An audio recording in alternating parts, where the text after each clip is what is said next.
Cerita berawal dari kota yang tertutupi kabut tebal.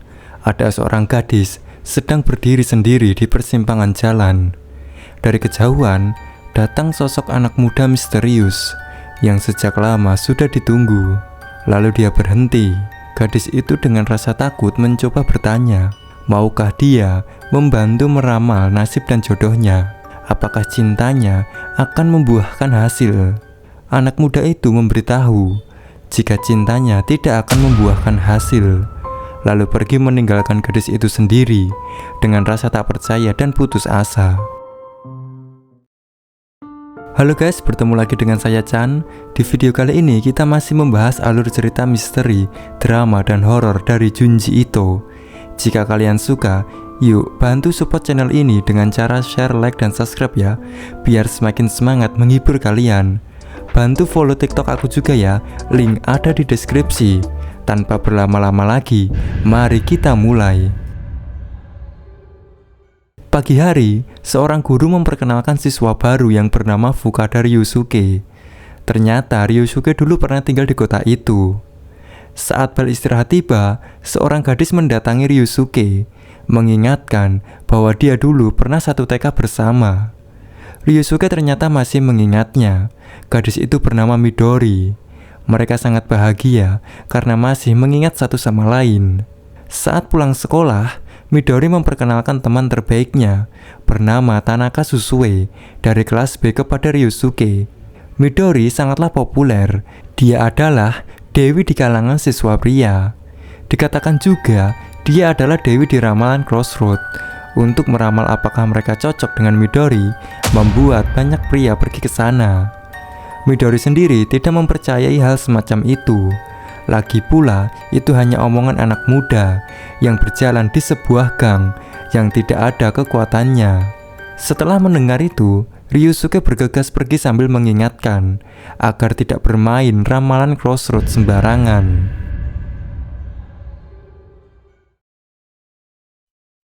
Di dalam rumah, Ryusuke melihat orang-orang berdiri menunggu ramalan Crossroad, ditemani cuaca yang sedang mendung dan menjelang senja. Mereka akan selalu bertanya apakah cintanya akan membuahkan hasil. Ada seorang gadis kelas 1 meninggal kemarin, bunuh diri di Crossroad dengan memotong lehernya sendiri dengan pisau. Selain itu, darahnya membanjiri jalan. Entah apa penyebab utama dia bunuh diri, tidak ditemukan surat wasiat di sana. Dan karena kabut tebal, jadi tidak ada saksi.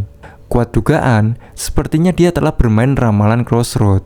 Ryusuke yang mendengar percakapan Susue dan Midori menjadi gugup, gelisah, dan rasa tak karuan. Ini mengingatkan pada kejadian serupa pada 7 atau 8 tahun yang lalu. Ryusuke tidak tahu kenapa dia kembali ke desa itu lagi. Apakah ini bentuk hukuman untuknya? Lalu teringat saat ia masih kecil. Saat dia bermain di Crossroad, dia dihentikan oleh seorang wanita, meminta agar mendengarkan permasalahan dia. Wanita itu sangat menyukai seseorang, namun pasangannya sudah mempunyai anak dan istri.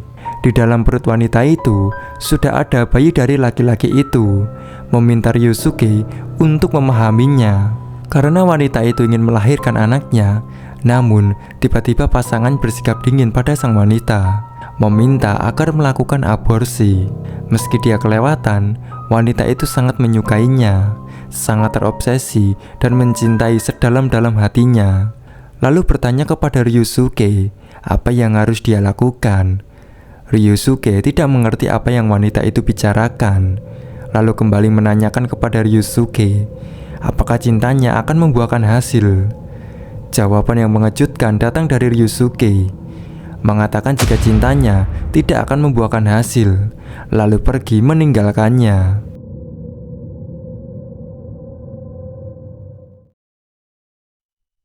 Ekspresi putus asa terlihat jelas dari wajah dia.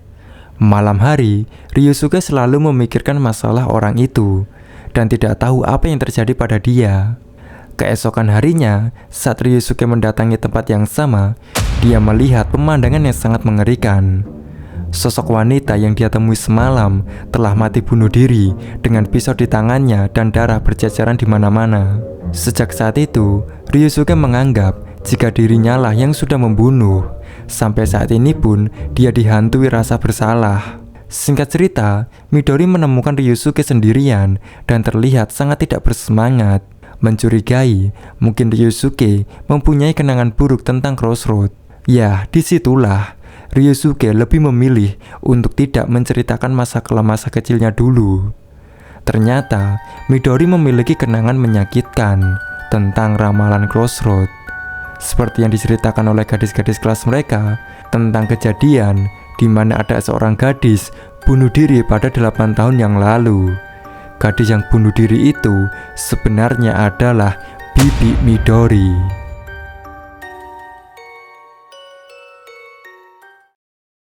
Saat pulang sekolah, Susue bertemu dengan Midori di jalan, menanyakan tentang hubungan mereka. Memang mereka sedang tidak baik-baik saja.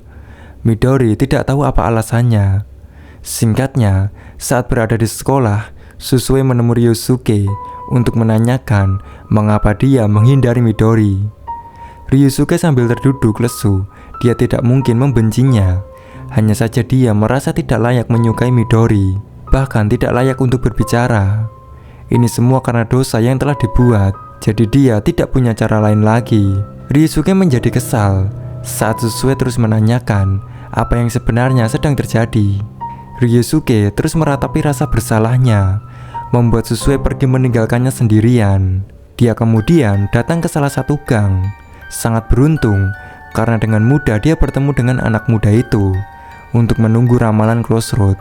Susue mencoba bertanya mengenai teman sekelasnya. Belakangan ini, teman perempuannya sangat khawatir karena pacar dia mulai bersikap dingin. Terlihat sedang memiliki masalah juga.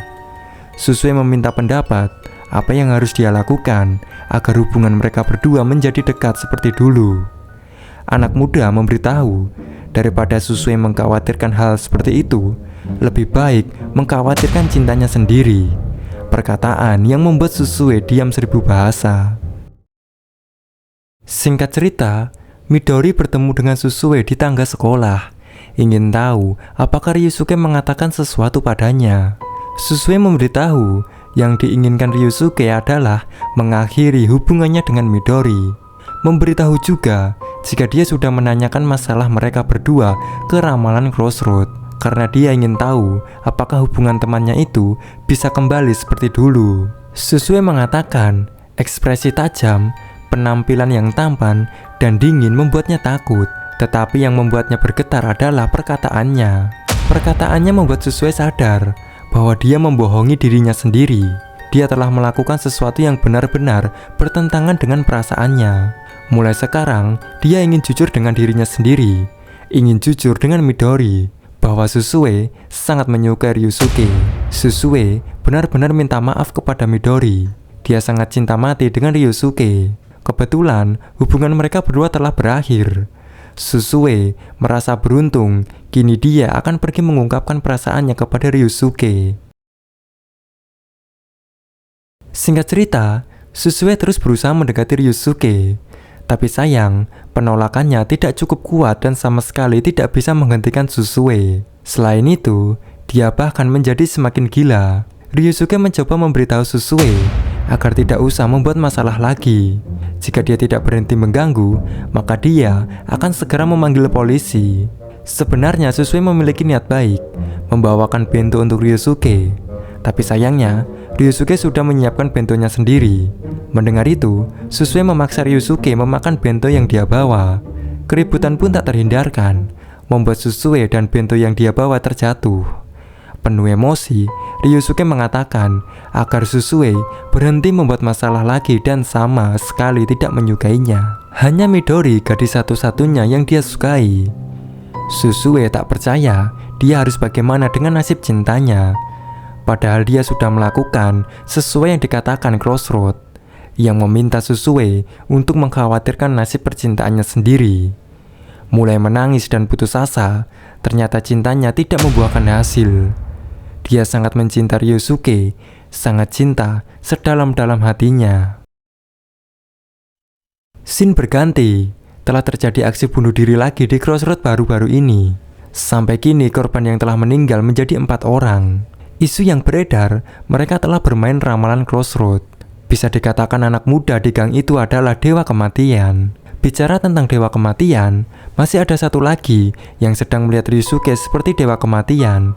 Ya, dia adalah Susue. Saat pulang sekolah, Ryusuke sadar dia telah diikuti oleh Susue. Dia menghentikan langkah lalu menghampiri Susue. Ryusuke sadar kata-katanya sedikit keterlaluan. Sebenarnya tidak membencinya. Ryusuke hanya tidak bisa melupakan Midori. Alasan itulah yang membuat dia tidak bisa memulai hubungan baru dengan gadis lain. Perkataan yang membuat Susue sangat terpukul dan sedih. Saat Ryusuke menceritakan kisahnya yang terjadi 8 tahun yang lalu, Susue diam-diam mengambil pisau dan mulai menyayat lehernya sendiri, hingga membuat luka mengangat sangat lebar.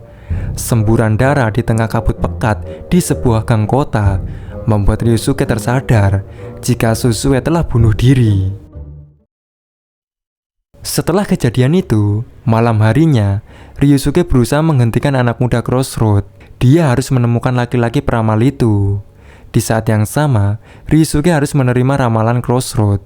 Yang akan dilakukan Ryusuke adalah memberikan kata-kata harapan kepada orang yang dia ramal. Dia akan melakukannya terbalik dengan anak muda Crossroad.